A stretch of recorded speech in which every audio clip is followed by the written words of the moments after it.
Nurul harap anak-anak semua dalam keadaan sehat dan tetap semangat dalam mengikuti pelajaran di rumah ya. Dalam video kali ini kita akan belajar tema 1, yaitu pertumbuhan dan perkembangan makhluk hidup. Dalam tema 1 ini terdiri dari 4 subtema. Subtema 1 yaitu ciri-ciri makhluk hidup. Kemudian subtema yang kedua yaitu pertumbuhan dan perkembangan manusia. Subtema yang ketiga yaitu pertumbuhan hewan. Dan subtema yang keempat yaitu pertumbuhan dan perkembangan tumbuhan. Video kali ini kita akan belajar tema 1, subtema 1, pembelajaran 1 sampai 6. Tujuan pembelajaran kita kali ini yaitu agar anak-anak dapat mengidentifikasi bentuk pola irama sederhana dengan benar, dan dengan pembelajaran ini juga anak-anak dapat memeragakan pola irama sederhana dengan percaya diri dan dapat membuat pola irama sederhana dengan benar. Setelah mengamati gambar-gambar yang ada dalam pembelajaran ini juga, anak-anak dapat memeragakan pola irama sederhana yang sudah dibuat dengan percaya diri. Kemudian setelah mengamati gambar dalam pembelajaran ini, anak-anak juga dapat menyebutkan minimal 4 ciri-ciri makhluk hidup dengan tepat. Dan setelah bermain mencari pasangan nama dan lambang bilangan, anak-anak dapat membilang secara urut bilangan 1000 sampai dengan 10.000 dengan benar. Kemudian setelah mengamati contoh-contoh yang ada dalam pembelajaran ini, anak-anak dapat membilang dan menuliskan bilangan 1000 sampai 10.000. Dan anak-anak juga dapat menyebutkan makna simbol-simbol sila Pancasila dengan benar. Kemudian, lewat pembelajaran ini juga anak-anak dapat menceritakan contoh perilaku yang sesuai dengan salah satu sila Pancasila dengan benar. Anak-anak dapat menyebutkan arti penting bersyukur kepada Tuhan sebagai salah satu makna dari simbol sila Pancasila yang pertama dengan benar. Dan yang terakhir, lewat pembelajaran ini juga anak-anak dapat menceritakan pengalaman bersyukur kepada Tuhan Yang Maha Esa dengan benar. Baiklah anak-anak, sebelum kita lanjut materi kita hari ini, kita akan menyanyikan satu buah lagu yang judulnya adalah Kupu-Kupu yang Lucu. Ayo anak-anak, kita nyanyi sama-sama ya.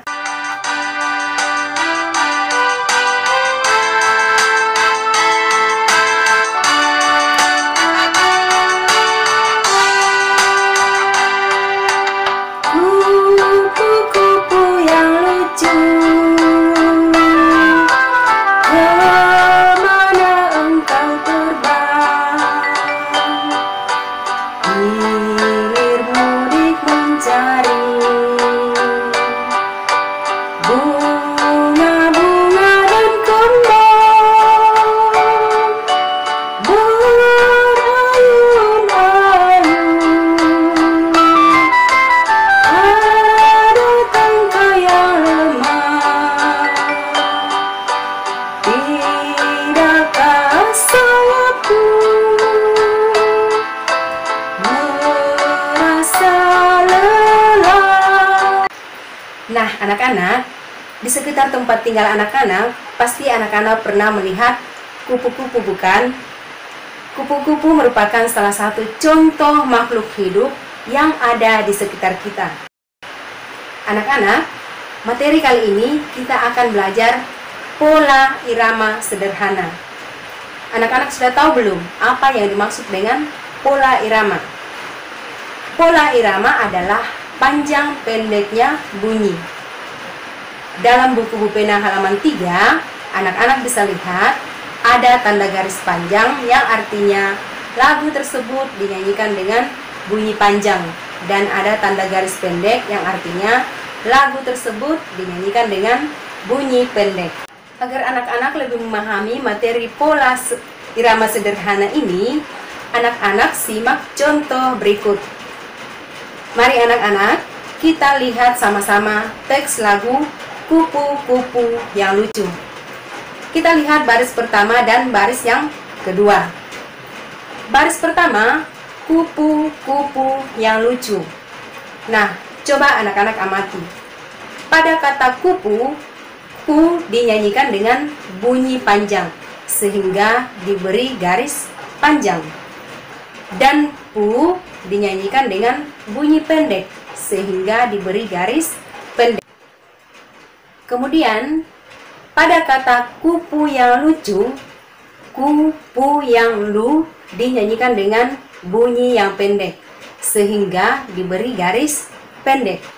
Sedangkan cu dinyanyikan dengan bunyi yang panjang sehingga diberi garis panjang. Jadi bunyinya seperti ini ya anak-anak. Kupu-kupu yang lucu. Selanjutnya kita lihat pada baris yang kedua, yaitu kemana engkau terbang. Nah, pada kalimat kemana engkau terbang, ke dan bang dinyanyikan dengan bunyi yang panjang sehingga diberi garis panjang. Kemudian mana engkau dinyanyikan dengan bunyi pendek sehingga diberi garis pendek. Nah, anak-anak, setelah kita membuat pola irama pada lagu tadi, kita dapat menyimpulkan bahwa pada lagu kupu-kupu yang lucu, baris pertama dan baris kedua itu memiliki pola irama yang sama. Baris pertama, garis yang digunakan adalah panjang, pendek, pendek, pendek, pendek, pendek, dan panjang. Begitupun dengan baris yang kedua. Pola irama yang digunakan pada lagu ini adalah pola irama sederhana. Kalimat selanjutnya pada lagu tersebut, anak-anak bisa nyanyikan sendiri dan belajar menentukan pola irama dari lagu tersebut. Nah, anak-anak, pada pembelajaran ketiga, kalian akan menemukan lagu lain yang judulnya adalah Burung Kakak Tua. Pada lagu ini, anak-anak bisa mencari pola iramanya sendiri dengan menggunakan garis seperti contoh yang tadi Ibu Guru sudah sampaikan. Nah, anak-anak, kalau kita kembali ke lirik lagu Kupu-kupu yang lucu, kita bisa amati bahwa kupu-kupu itu digolongkan sebagai makhluk hidup karena dia bergerak dengan cara terbang. Kemudian, kupu-kupu juga memerlukan makanan. Kupu-kupu umumnya hidup dengan mengisap madu bunga. Akan tetapi, beberapa jenis kupu-kupu menyukai cairan yang diisap dari buah-buahan yang jatuh di tanah dan membusuk, daging bangkai, kotoran burung, dan tanah basah.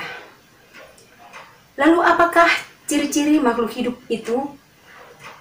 Apakah ciri-ciri makhluk hidup itu hanya bergerak atau memerlukan makanan?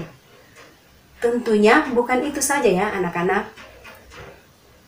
Masih ada ciri makhluk hidup yang lain.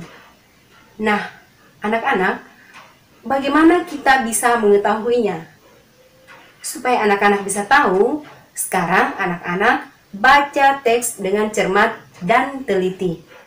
Setelah anak-anak membaca teks, dari situ kita dapat menemukan ciri-ciri makhluk hidup.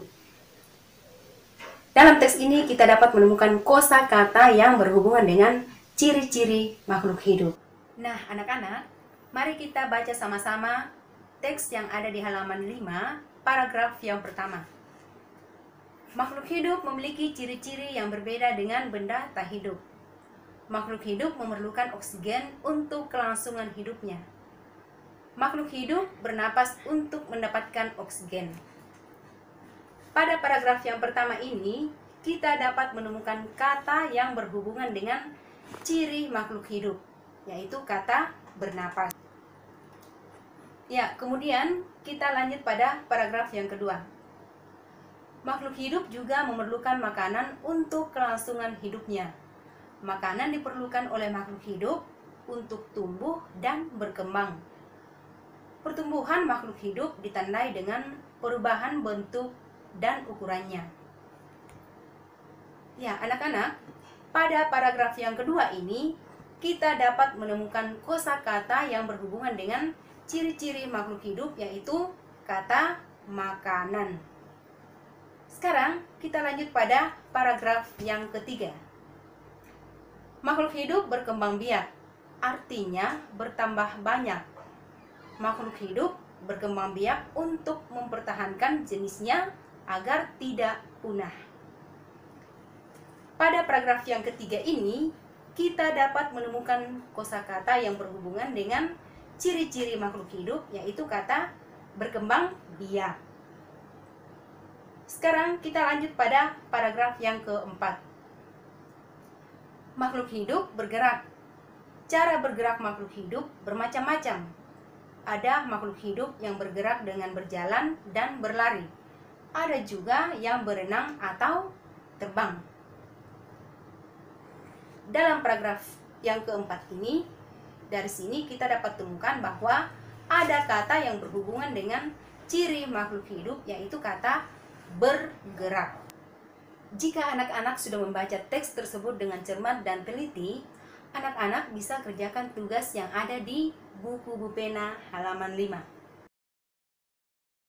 Selanjutnya, kalau anak-anak sudah mengetahui dan menulis kosakata yang berhubungan dengan teks tersebut, langkah berikutnya adalah anak-anak membuat kalimat dengan menggunakan kata yang berhubungan dengan ciri-ciri makhluk hidup. Contoh kata yang kita temukan dalam teks tadi, misalnya kata bergerak. Kata bergerak ini, misalnya kita buat kalimat seperti ini. Cica bergerak dengan cara merayap. Nanti anak-anak bisa mengembangkan dengan membuat kalimat dan menggunakan bahasa anak-anak sendiri. Ya, anak-anak harus ingat bahwa penulisan kalimat yang baik dan benar adalah kalimat yang diawali dengan huruf kapital atau huruf besar. Anak-anak bisa lihat pada contoh kalimat yang ada, yaitu Cica bergerak dengan cara merayap. Huruf C pada awal kalimat menggunakan huruf kapital. Nah, baiklah anak-anak, itu tadi merupakan ciri-ciri dari makhluk hidup yang kita bisa temukan dari sebuah teks. Manusia juga adalah salah satu contoh dari makhluk hidup. Manusia juga dapat bergerak. Salah satu contoh dari gerak manusia yaitu ketika kita sedang berolahraga. Olahraga itu sangat penting untuk kehidupan manusia. Karena itu adalah salah satu cara untuk menjaga kesehatan tubuh. Kesehatan tubuh perlu dijaga ya anak-anak, agar kita bisa melaksanakan tugas-tugas kita. Misalnya belajar atau membantu orang tua di rumah. Dan anak-anak jangan lupa bersyukur kepada Tuhan, karena Tuhan masih memberikan kita kesehatan, sehingga kita masih bisa belajar seperti sekarang. Bersyukur merupakan salah satu contoh pengamalan dari sila pertama Pancasila. Sila pertama Pancasila yang bunyinya ketuhanan yang Maha Esa. Sila pertama ini dilambangkan dengan bintang. Sila pertama Pancasila menunjukkan bahwa bangsa Indonesia percaya dan bertakwa kepada Tuhan yang Maha Esa. Contoh bersyukur kepada Tuhan itu seperti apa anak-anak? Ayo, siapa yang bisa tahu? Ya, anak-anak, contoh bersyukur kepada Tuhan itu misalnya berdoa. Berdoa itu adalah contoh bersyukur yang dilakukan lewat ucapan. Kalau bersyukur yang dilakukan lewat perbuatan, misalnya merawat karunia Tuhan. Merawat artinya menjaga dan menggunakan karunia Tuhan dengan sebaik-baiknya. Jadi, kalau anak-anak sudah merawat tumbuhan, hewan, anak-anak sudah merawat anggota tubuhnya, berarti anak-anak sudah melakukan pengamalan sila pertama Pancasila. Kita selalu bersyukur kepada Tuhan karena Tuhan telah menciptakan beraneka jenis makhluk hidup di sekitar kita. Makhluk hidup yang ada di sekitar kita begitu banyak anak-anak. Selain kupu-kupu, ada juga ikan. Ikan merupakan salah satu contoh makhluk hidup. Ikan berkembang biak dengan cara bertelur. Anak-anak tahu tidak? Ikan itu sekali bertelur bisa mencapai sampai ribuan. Nah, anak-anak, bagaimana cara menulis ribuan dan apa itu bilangan ribuan? Bilangan ribuan adalah bilangan yang terdiri dari 4 angka. Contohnya adalah bilangan 1375.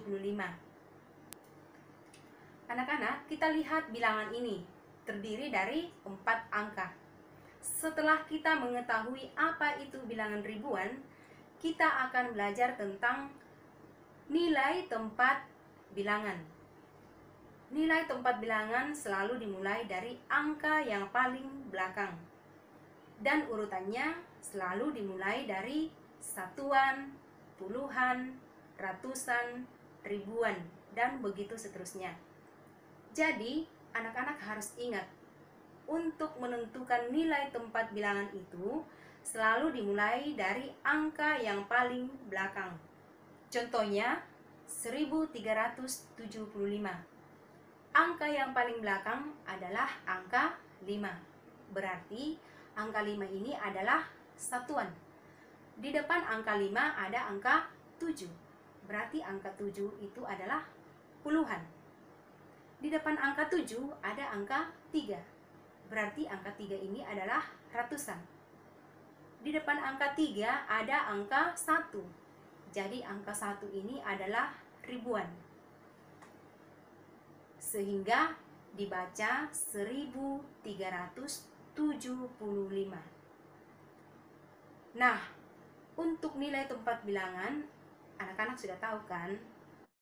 Sekarang kita mau belajar bagaimana cara untuk mengurutkan bilangan ribuan. Mengurutkan bilangan itu bisa dari terbesar ke terkecil, atau bisa juga dari terkecil ke terbesar, tergantung nanti seperti apa permintaannya. Kalau kita mengurutkan bilangan dari terkecil ke terbesar, maka pada kelompok bilangan yang masih acak, itu kita lihat yang nilainya paling kecil. Misalnya, di sini ada bilangan 3.500, 3.600, 3.300, 3.400, dan 3.700. Bilangan ini masih acak. Coba anak-anak perhatikan, angka pada tempat ribuan dan ratusan, kelima bilangan tersebut memiliki angka ribuan yang sama, tetapi ratusannya berbeda. Sekarang kita lihat bilangan yang ratusannya paling kecil, kemudian kita letakkan paling depan. Anak-anak perhatikan bilangan yang ada. Bilangan yang ratusannya paling kecil adalah 3.300, kemudian 3.400, kemudian 3.500, kemudian 3.600, kemudian 3.700. Nah, anak-anak, kita sudah mengurutkan bilangan tersebut dari terkecil ke terbesar. Sekarang, bilangan-bilangan tersebut kita urutkan dari terbesar ke terkecil. Caranya sama, cuma agak sedikit. Di sini pada kelompok bilangan yang masih acak itu, anak-anak pilih bilangan yang paling besar nilainya. Di sini anak-anak lihat kelima bilangan tersebut memiliki angka ribuan yang sama, tetapi ratusannya berbeda. Sekarang anak-anak lihat bilangan yang ratusannya paling besar. Kemudian kita letakkan paling depan. Jadi bilangan yang ratusannya paling besar adalah 3.700, kemudian 3.600, 3.500, 3.400, dan yang terakhir adalah 3.300. Selanjutnya anak-anak bisa kerjakan latihan soal yang ada di halaman 16 dan 17. Nah, anak-anak, kita sudah belajar mengurutkan bilangan dari terkecil ke terbesar dan dari terbesar ke terkecil. Sekarang bagaimana cara menjumlahkan bilangan 4 angka tanpa menyimpan. Penjumlahan bilangan 4 angka dapat dihitung dengan bersusun pendek, dan anak-anak harus perhatikan nilai tempat bilangan. Bilangan-bilangan dengan nilai tempat yang sama harus diletakkan sejajar. Di sini ada contoh. Yang pertama, kita jumlahkan adalah satuan dengan satuan, puluhan dengan puluhan, ratusan dengan ratusan, ribuan dengan ribuan. Anak-anak, latihan di rumah dengan mengerjakan soal halaman 23. Nah, anak-anak, materi hari ini sampai di sini dulu ya. Ibu guru harap anak-anak rajin belajar di rumah dengan mengerjakan latihan-latihan soal yang ada dan tetap semangat. Sampai jumpa dalam video berikutnya. Salam literasi.